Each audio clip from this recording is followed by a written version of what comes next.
Antonio Lagunes, el compañero diputado Uriel López Paredes, la compañera integrante de la Comisión Política Nacional y dirigente de Izquierda Revolucionaria en Movimiento, Marta Dalia Gastelum, nuestro compañero secretario general, Alejandro Sánchez Camacho, y el compañero Francisco Medina, enlace de la IDN en varias entidades de la República. El motivo de esta conferencia es para invitarlos a participar en el foro que se va a desarrollar el próximo sábado 29 en el Palacio del Arte en la ciudad de Morelia, Michoacán, que lleva por título Seguridad, Desarrollo y Justicia en México. Este foro contará con la participación como ponentes de Alejandro Gertz Manero, quien fuera secretario de Seguridad Pública del ingeniero Cuauhtémoc Cárdenas durante el gobierno del 97 al 2000, diputado federal y actual rector de la Universidad de las Américas en el campus de la Ciudad de México. Estará el conocido y reconocido intelectual sobre el tema de seguridad, Edgardo Buscaglia, que ya está en México y nos acompañará para hacer su ponencia, y vendrá a México el juez español Baltasar Garzón, también conocido por sus aportes en torno a la impartición de justicia a nivel internacional y especialista en diversos asuntos. Van a acudir invitados nacionales y estatales, dirigentes del PRD en Michoacán. Acudirá el exgobernador Leonel Godoy Rangel, estará el actual senador Raúl Morón, el presidente estatal del partido, Víctor Báez, y otros reconocidos dirigentes. Forma parte este foro de la campaña Sí hay de otra, que se ha venido desarrollando exitosamente en diversos puntos del país y que convoca a la insurgencia civil pacífica que desarrollaremos el 5 de mayo con acciones de diverso tipo en cuando menos 5,000 puntos de la República Mexicana. Esa es la razón de esta convocatoria. Quiero pedirle al diputado Uriel y al secretario general si quieren complementar la información o si ustedes tienen alguna pregunta que hacer sobre este u otro tema. Uriel. Sí, gracias, René. Buenos días. Hemos diseñado este foro en el estado de Michoacán con Izquierda Democrática Nacional por las características que reviste el estado en estos días, pero desde hace semanas y años. Un estado que se encuentra dentro de los más ricos de este país, en una situación de devastación económica y política, un estado donde el gobierno es prácticamente inexistente, el gobierno local. Ustedes saben que hace algunos meses el gobierno federal designó a un comisionado para, yo digo que para la justicia y la pacificación. Es un asunto muy grave lo que está pasando, la aparición de las autodefensas hace poco más de un año, lo cual ha llevado a un conflicto todavía mayor del que aún se vivía. Quienes han sido capturados por parte, pues prácticamente el gobierno federal, la verdad es que son piezas menores, por así decirlo. Se les ha dado una gran publicidad, pero no se ha llegado a capturar a los jefes de los cárteles, particularmente de los caballeros templarios en Michoacán, y hizo el presidente de la República los primeros días de febrero un anuncio extraordinario, digo extraordinario porque se manejaron cifras enormes, 45.500 millones de pesos adicionales para el estado de Michoacán, cosa que cuando hicimos las cuentas resultó que no es así. En el mejor de los casos serían 14.000 millones de pesos adicionales, y que consideramos, dado todo esto, que este foro tendría que hacerse en el estado de Michoacán con los ponentes que ya anunció aquí el profesor René Bejarano, y consideramos que va a ser importante porque debe ser, por lo menos pensamos los michoacanos, el punto de partida de la recuperación de la gobernabilidad, y yo diría que también de la izquierda o de las izquierdas en nuestro país. Muy bien. Si desean hacer alguna pregunta. Sí, profesor. Daniel Venegas de Milenio. Pues en este tema de seguridad, quiero preguntarle sobre las declaraciones de Montealejandro Rubido, que ayer dice que debido a la escalada de violencia en el Estado de México, es también necesaria ya la intervención del gobierno federal. Estamos hablando pues de fuerzas federales, ejército, marina y todo esto, una repetición de Michoacán. Pues compartimos esa preocupación. Recientemente en la ciudad de Toluca hicimos un encuentro el pasado viernes en el marco del aniversario del 208 natalicio de Benito Juárez, y ahí señalamos que nada más en términos de mujeres que han sido asesinadas durante lo que va del año en el Estado de México son 240. Es un problema de feminicidio, y desde luego que vemos con mucha preocupación que sigue la ola de secuestros, extorsiones, ejecuciones, atentados en centros nocturnos, y un clima de inseguridad y violencia que abarca diversos puntos del estado. Ya no se trata solo de el sur, que colinda con Michoacán y Guerrero, sino tenemos ese problema en el Valle de Toluca, en la zona occidente, en Naucalpan, en Huixquilucan, en el norte del estado, en Tlalnepantla, en Ecatepec, y desde luego en la parte oriente, en Ciudad Neza, Chalco, Valle de Chalco, Iztapaluca y Chimalhuacán. Entonces estamos presenciando un fenómeno estatal en donde a todas luces el gobierno del estado ha sido incapaz de frenar esa violencia, y desde luego donde percibimos, como en otros estados, altos niveles de complicidad de las fuerzas públicas locales.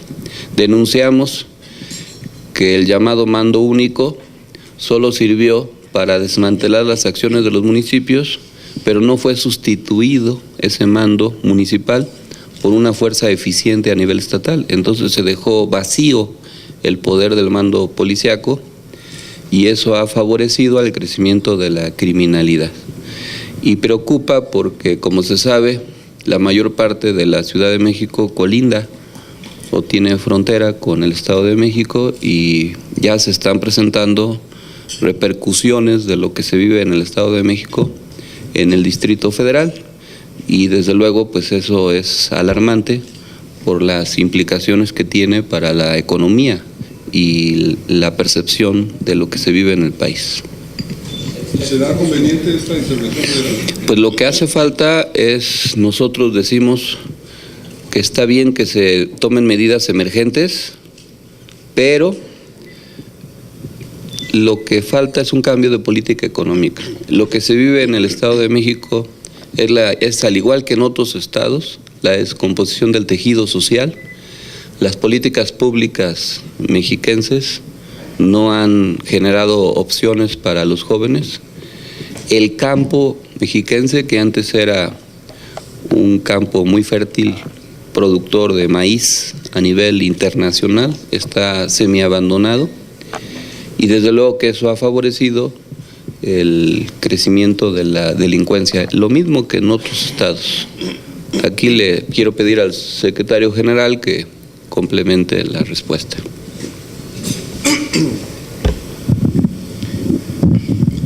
Solo subrayar que no son actos espectaculares mediáticos, como el segundo abatimiento de El Chayo, o incluso la detención del Chapo, lo que da garantías a la seguridad pública. Estos son actos espectaculares. La percepción de las familias en México es de inseguridad pública. El índice de secuestros ya no es a los grandes empresarios, ahora es a los empleados, a los estudiantes. En fin, se requiere un cambio de estrategia en el tema de seguridad pública, y para el caso particular del Estado de México, presentaremos en la Cámara de Diputados un punto de acuerdo para citar a comparecer al secretario de Seguridad Pública Estatal, al procurador de Justicia en la entidad, incluso al propio gobernador. Es inaceptable que la entidad de las primeras en población en el país y donde emana precisamente el jefe del Ejecutivo Federal, continúe siendo de las primeras entidades en feminicidios, en secuestros, entre otros síntomas de inseguridad que impactan la tranquilidad de las familias en la entidad y el efecto que puede ocasionar para el Distrito Federal. ¿Alguna otra pregunta? Sí, buenos días, Ignacio Orellana de Talla Política. Yo tengo dos preguntas. ¿Cuál, perdón? ¿De cuál? Talla Política. Talla Política. Sí, por favor. Primero sería, ¿cómo va la insurgencia pacífica que está impulsando? Sí. Y la segunda es, ¿cuál es el objetivo que lo acompañe el próximo sábado en Michoacán el secretario de Seguridad, Alejandro Gertz Manero, y el juez español? Gracias. Bueno, en lo que se refiere a la organización de la insurgencia civil pacífica, en las entidades en donde ya acudimos a realizar reuniones estatales de dirigentes, hasta en 2 ocasiones, y en las delegaciones donde ya estuvimos hasta en 2 ocasiones, son Nayarit, Colima, Hidalgo, el Estado de México, Guerrero. Hoy estaremos en Morelos, mañana y pasado estaremos en Puebla y Tlaxcala. Mañana en Puebla y Tlaxcala. Ya también visitamos en 2 ocasiones Colima y en la Ciudad de México en las 16 delegaciones, 2 veces. Con eso, y estaremos el sábado en Michoacán. Con eso habremos cubierto ya la ruta y ya tenemos la lista de acciones que se van a hacer en esas entidades. Nos faltan de visitar en segunda ocasión Baja California Sur, Chihuahua, que estaremos el lunes, Coahuila, Nuevo León, Tamaulipas, Durango, que estaremos el día 10, Aguascalientes, que estaremos el día 3, San Luis Potosí, Querétaro y Guanajuato, que estaremos el día 7 de abril, y en el sur estaremos a partir de el día 5 en Oaxaca, el 6 en Tabasco, y luego el 11 visitaremos Campeche y Yucatán, el 12 iremos a Chiapas, el 13 estaremos en Quintana Roo. Y con eso habremos cubierto todo el país prácticamente, o sea, incluyendo el 19 de abril que estaremos en Los Ángeles con la reunión de los líderes mexicanos de la IDN en Estados Unidos, que abarca 10 estados de la Unión Americana, particularmente California, Arizona, Texas, Illinois, etcétera. En lo que se refiere a la presencia de estos 2 personajes, pues lo que queremos es un foro plural. Como se sabe, Alejandro Gertz Manero fue diputado por el Movimiento Ciudadano, es una personalidad conocedora del tema y nos interesa su punto de vista. Y también nos interesa el punto de vista internacional, porque el juez Baltasar Garzón conoce de diversos asuntos vinculados a la seguridad y a la justicia en el mundo, y por eso nos interesa su punto de vista. No se trata de una opinión solo local, sino de una opinión internacional que nos dé elementos para diseñar una política diferente a la fallida que actualmente se viene aplicando en Michoacán y otros muchos estados de la República. Sí. Sí. En el tema de seguridad, en la revista Proceso se publicó un artículo donde señala que Manuel Mondragón, mencionaba de la zona de seguridad, que tenía toda una estrategia de seguridad que fue justo la que terminó rechazando el movimiento de su equipo, y es por eso que Mondragón se encuentra fuera del gabinete. Ahora, ¿qué opinan de esto? Y si, bueno, no sé, igual podría haber un acercamiento para saber, bueno, qué pasó ahí, porque pues es algo muy grave que se esté buscando diseñar una estrategia y que la rechacen cuando justamente estamos viendo una estrategia fallida en todo el país. Y la segunda, el tema de las leyes secundarias de telecomunicaciones, pues a ver, finalmente sabemos que hubo un pronunciamiento del PRD y el PAN conjunto, sin embargo, bueno, en pronunciamientos y movilizaciones se les puede ir. Finalmente el Congreso es quien va a decidir, y si otra vez pues pueden darles este revés al PRD y al PAN, ¿qué piensan hacer? Gracias. En lo que se refiere a la primera pregunta, nos preocupa la injerencia evidente del equipo sobreviviente de Genaro García Luna en el aparato de seguridad pública y de persecución de los delitos a nivel federal, lo que hace evidente que la política en esa materia sigue siendo la misma esencialmente, y que la tentativa de modificación que presentó Mondragón y Calva, que retomaba algunos de los aspectos de la Ciudad de México cuando él fue responsable de la seguridad pública en la ciudad, se ha desechado. Evidentemente, quien tiene que aclarar eso es el gobierno federal y el nuevo presunto comisionado que ya fue presentado ahí en el Senado de la República y que tendrá que responder. Pero a todas luces lo que habla es de una estrategia fallida. Se han venido enmascarando las cifras. El semanario Z ha denunciado cómo la estadística que el gobierno federal ha venido manejando en términos de las ejecuciones vinculadas a la violencia y el crimen organizado en realidad es mucho más alta, pero se maneja una estadística diferente presentándola como averiguaciones previas y no como ejecuciones vinculadas a ello. En lo que se refiere a la iniciativa de ley secundaria en materia de telecomunicaciones, ya nuestra Dirección Nacional ha señalado que la iniciativa presentada por Peña Nieto es una iniciativa regresiva con respecto a la reforma constitucional, que es una contrarreforma, que aunque en materia de comunicación por Internet hay avances, en realidad es una versión 2 de la ley Televisa y se protege a la televisora y a las televisoras para que la declaración de preponderancia no les afecte. Esto se corresponde también con la modificación a la ley de competencia económica que se está queriendo hacer para que se le elimine la facultad legal al gobierno para separar activos en empresas que se declaren monopólicas.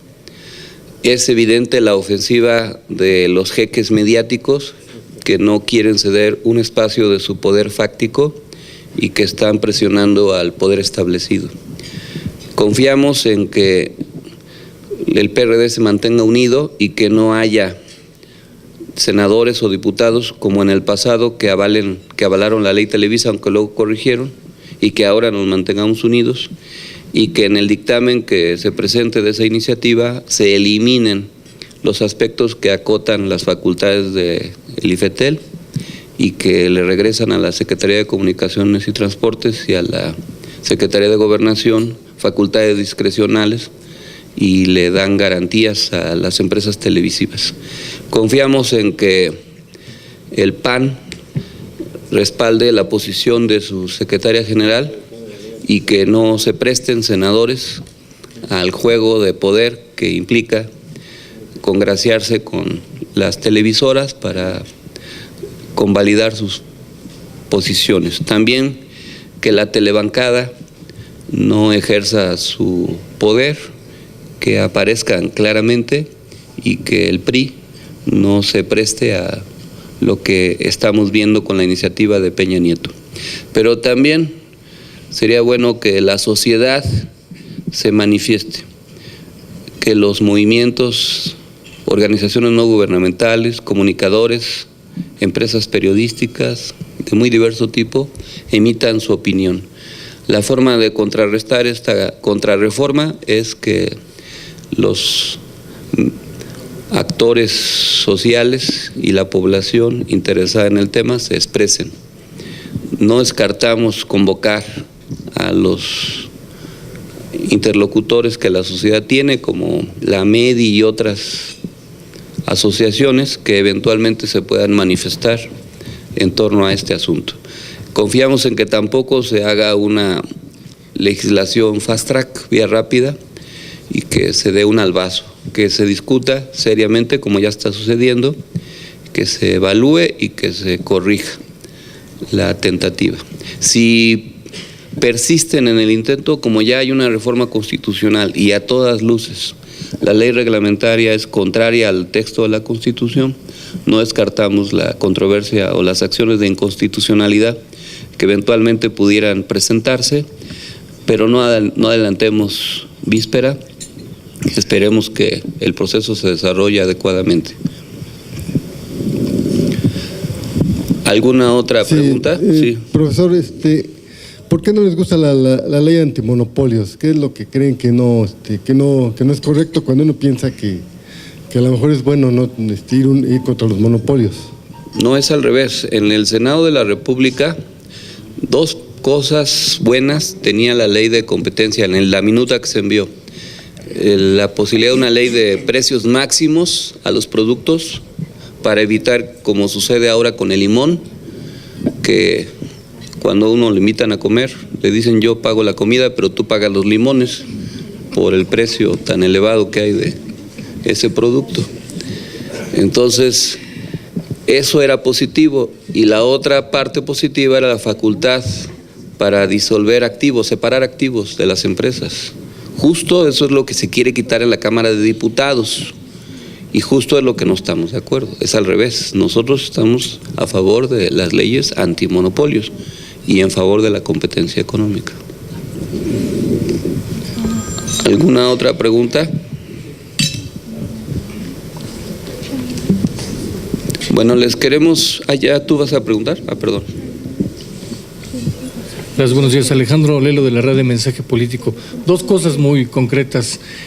Hace un par de semanas se revive una vieja acusación en Michoacán contra un extesorero, en particular extesorero del hijo de Cuauhtémoc Cárdenas, que hoy está siendo impulsado por ustedes para la presidencia del PRD. Esto parecería que estamos aquí frente a un asunto en el que la oposición puede ser parte de las políticas del gobierno federal, es decir, que mete la mano en la oposición.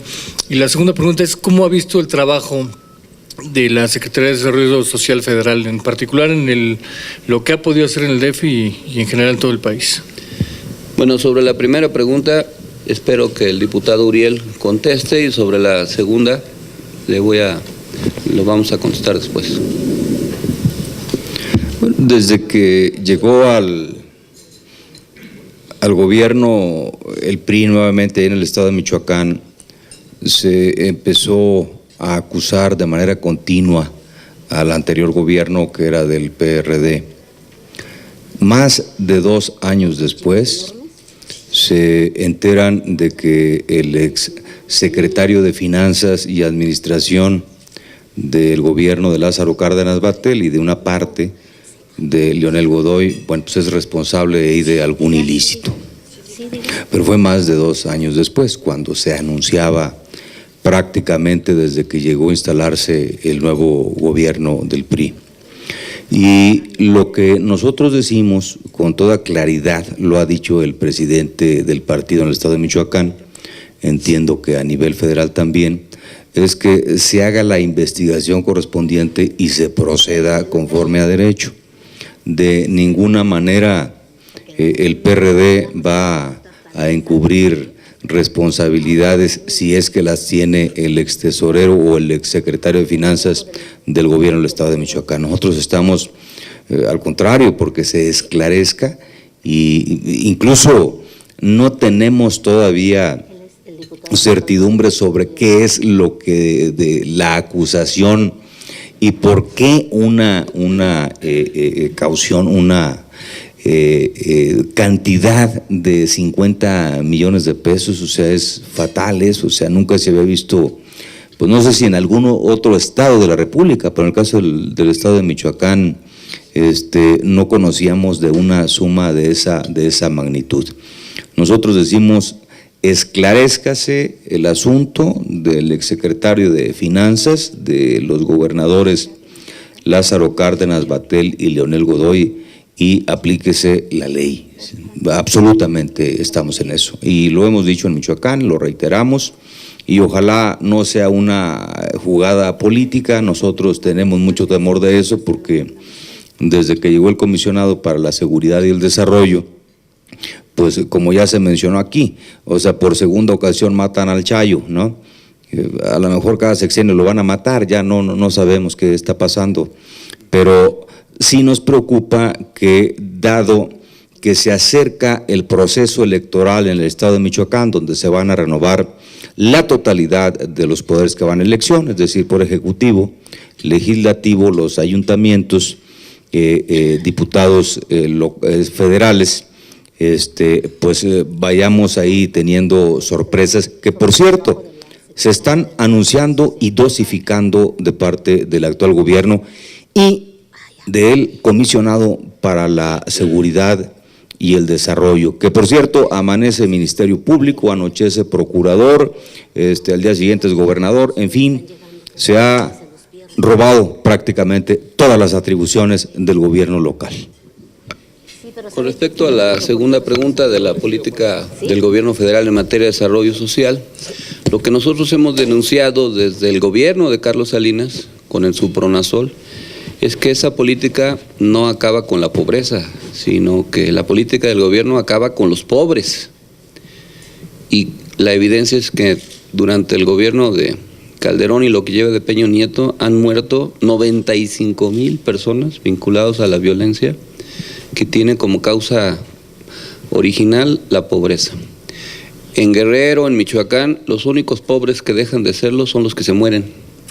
El que nace pobre, así permanece toda su vida. Y la política de desarrollo social no cambia estructuralmente eso. Mitiga con algunos comedores populares, pero eso no va a resolver el problema. Y en la Ciudad de México, como en otros lados, la intención tiene un claro tinte electoral, porque a todas luces la tentativa de la Secretaría de Desarrollo Social de penetrar con sus programas y generar una estructura coordinada con el PRI lleva a esa tentativa, cuando los propios jefes delegacionales han insistido que en la Ciudad de México hay muchos comedores populares, más que en cualquier otro lugar del país, y que en todo caso lo que la política del gobierno federal debiera hacer en la ciudad es otras obras, otros servicios, otros beneficios diferentes a los que ya existen. En la Ciudad de México hay más de 1,500 comedores populares, no tiene sentido poner más. Tiene sentido electoral, pero no tiene sentido de equidad. La política del gobierno federal no combate las causas de la desigualdad. En México sabemos que hay 10 personas que son propietarios de una fortuna de 1.8 billones, con B, billones de pesos, que es más o menos la mitad, el doble del ingreso de todos los demás. Solo 10 personas poseen eso. Y mientras no se combata esa desigualdad, pues por más medidas que se tomen serán como paliativos. Son aspirinas para combatir un cáncer. ¿Alguna otra pregunta? Sí. Bueno, del IMER, el Cicerero. Yo quisiera preguntar, pues se viene también la reforma al campo. Esta reforma al campo, pues los campesinos e indígenas hablan de que pues se tiende a privatizar el ejido. Hace unos días comunidades indígenas dieron una conferencia de prensa en relación al centro del país, Morelos, Tlaxcala, Puebla, que en el plan integral de Morelos pues está pretendiendo hacer 2 termoeléctricas a favor de unas empresas españolas. Graco Ramírez ha pues ejercido violencia contra comuneros de Morelos y bueno, van a hacer una caravana hacia acá. El problema de la ley de aguas y la ley de la nueva reforma al campo, pues todo tiende a una situación de mayor pobreza. Pues no sé si esta corriente dentro de la Cámara de Diputados tiene algún planteamiento para estas reformas. Bueno, en lo que se refiere al campo, bueno, primero, hoy estaremos en Morelos y vamos a aprovechar para hacer un pronunciamiento acerca de los problemas que se viven en la entidad y la necesidad de que un gobierno de izquierda sea de izquierda y que actúe conforme a sus ofertas de campaña. Estaremos en Jojutla hoy a las 3 de la tarde y allá aprovecharemos para hacer el pronunciamiento correspondiente acerca de los problemas que se viven en Morelos.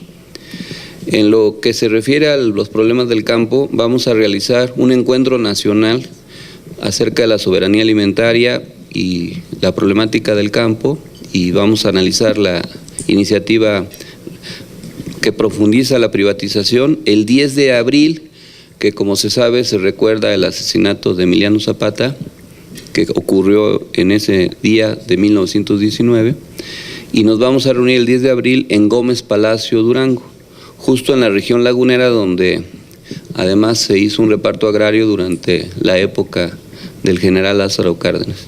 Y ahí vamos a señalar lo que todos sabemos, que el campo está abandonado, que el Tratado de Libre Comercio perjudicó a la mayoría de los campesinos, que la mitad de los alimentos que consumimos se importan, que tenemos que importar maíz, frijol, trigo, azúcar, leche en polvo, pollo, huevo, carnes rojas, etcétera, mientras los productores tienen graves problemas, que los precios para los productores nacionales no son competitivos por la protección que ejercen los gobiernos de las grandes naciones a su producción alimentaria y que hay ejemplos recientes como el de la manzana, en donde los productores de manzana en México están padeciendo los bajos precios, mientras las manzanas importadas de menor calidad son las que se están consumiendo por las políticas públicas al respecto. También vamos a denunciar la concentración de la tierra en los nuevos latifundios a través de las agroindustrias que están acaparando las mejores tierras y por lo tanto también las aguas nacionales. Y que la reforma que se ha anunciado por parte del gobierno federal a través del secretario Martínez es una profundización de la reforma neoliberal, porque le quieren quitar a la Asamblea Ejidal la facultad para aprobar en última instancia la venta de las tierras de los ejidos y dejarlo eso a uso discrecional de la autoridad agraria, lo cual despoja a los propios ejidatarios y comuneros del control de la venta de sus tierras. Pero forma parte, como bien se señala, de la voracidad para apoderarse del suelo y del subsuelo, porque en la reforma energética se aprobó que por causa de utilidad pública, para explotar la minería, se pueden expropiar, entre comillas, de utilidad pública, las tierras de los ejidatarios y de los comuneros. Y la Ley de Aguas Nacionales está violentando el artículo 4 de la Constitución, que considera que el agua es un derecho humano y se le está dando trato de mercancías simple y llanamente, y nosotros insistimos en que a nadie se le puede quitar el suministro del agua porque es esencial para vivir, es como si se le quitara el aire a las personas para respirar. El negocio del agua, pues es evidente que forma parte de la cadena productiva, como se tiene con el problema en Sonora de los yaquis que les están quitando su agua para mandarla a Hermosillo, pero a los grandes campos que tienen que ver con los propietarios de aquel estado, que son los grandes acaudalados. Nosotros vamos a manifestarnos en torno a eso. Ya hicimos un encuentro el 1 de febrero y vamos a celebrar el 31 de mayo un encuentro municipalista en donde abordaremos también ese otro tema. ¿Alguna otra pregunta? Bueno, pues solo recordarles la agenda siguiente de nuestro movimiento, nuestra expresión. El próximo sábado, como ya les comentamos, el foro sobre seguridad, justicia y desarrollo en México, que vamos a hacer en Michoacán, en el Palacio del Arte, a partir de las 11 de la mañana, el próximo sábado, Morelia. Les invitamos también al encuentro sobre los problemas del campo, que vamos a hacer el 10 de abril en Gómez Palacio.